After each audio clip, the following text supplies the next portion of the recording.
Hello friend, this is Preeti and welcome to RP classes. आज हम करेंगे क्लास 10th का एक्सरसाइज 5.2 का क्वेश्चन नंबर 16 स्टार्ट्स में कहता है determine the APs whose third term is 16 and seven term exceed the fifth term by 12।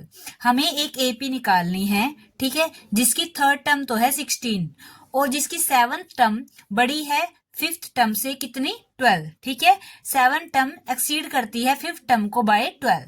ऐसी हमें एपी निकालनी है। उसके लिए जो सबसे पहले हमारे पास दिया हुआ है हम उसका यूज करेंगे, ठीक है, कि उसकी जो थर्ड टर्म है वो हमारे पास 16 दी हुई है। तो टर्म्स कैसे निकालते हैं? सबसे पहले हम सॉल्यूशन में अपना एपी का फॉर्मूला लिखेंगे, ठीक है। एपी सीरीज का फॉर्मूला क्या होता है nth टर्म का?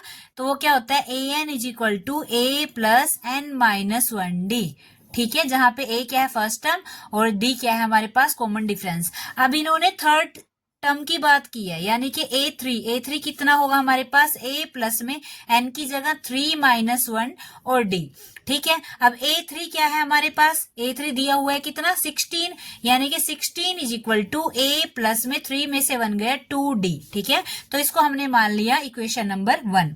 अब क्या कहा इन्होंने, किस किस टर्म की बात की है? सेवंथ की और फिफ्थ की। तो सेवंथ टर्म कैसे निकालते हैं, यानी कि a7 हमारे पास कैसे निकलेगी?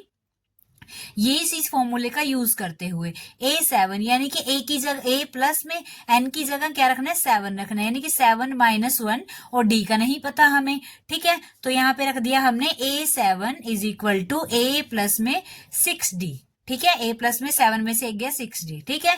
अब ऐसे ही हम निकालेंगे अपनी कौन सी फिफ्थ टर्म, ठीक है, a फिफ्थ, ठीक है। 5 लिखेंगे यहाँ पे a प्लस में 5 माइनस 1d, ठीक है। a प्लस में 5 माइनस 1 यानी a प्लस में 4d। a5 क्या आ गया हमारे पास? a प्लस में 4d। अब जो क्वेश्चन वालों ने कहा है कि जो इसकी सेवंथ टर्म है वो बड़ी है कितनी? 12 बड़ी है, ठीक है, किससे? फिफ्थ टर्म से। तो अगर हम इन दोनों टर्म्स को इक्वल रखना है तो हम कैसे रखेंगे? तो हम रखेंगे अकॉर्डिंग टू क्वेश्चन। अगर हम चलते हैं अकॉर्डिंग टू क्वेश्चन, तो जो इसकी a7 यानी कि सेवंथ टर्म है, अगर हम उसको फिफ्थ टर्म के इक्वल कर देते हैं तो ये दोनों टर्म्स इक्वल कब होंगी?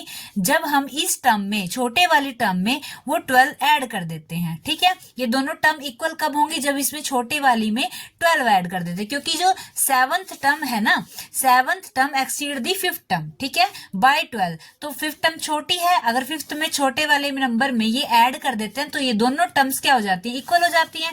तो हमने ये लिख लिया according to question a7 is equal to a5 plus 12, ठीक है। अब a7 की वैल्यू क्या है? a प्लस में 6d लिखेंगे हम यहाँ पे। a प्लस में 6d is equal to a5 क्या है? a प्लस में 4d, a प्लस में 4d और प्लस में 12। अब यहाँ भी a दोनों a कैंसिल, 6d इधर रहा और 4d प्लस 12 इधर है। 4d को हम इधर लेके आ जाएंगे, माइनस हो जाएगा क्योंकि इधर प्लस का था, इधर आके माइनस का हो जाएगा। Minus 4d is equal to 12, ठीक है। 6d में से 4d को माइनस किया, 2d इज इक्वल टू 12। तो d की वैल्यू हमारे पास क्या आती है? यहाँ मल्टीप्लाई में था, इधर आके डिवाइड का हो जाएगा, d बाय 2, 2 6 जा 12, यानी कि d की वैल्यू हमारे पास कितनी आ गई? 6 आ गई।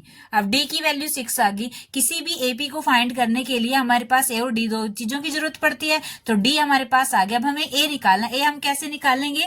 ये जो फर्स्ट इक्वेशन हमारे पास दी हुई है इसमें अगर हम d की वैल्यू पुट कर देते हैं तो वहां से a की वैल्यू आ जाएगी।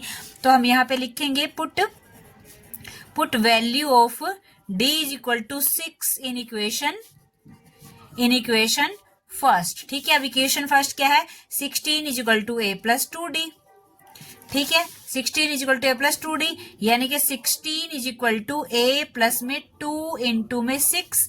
16 is equal to a plus में 6 2 जा 12, 12 को इधर लेके आए।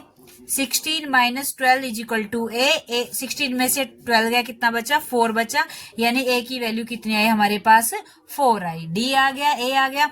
अब हमें AP निकालनी है, तो AP हम कैसे निकालेंगे?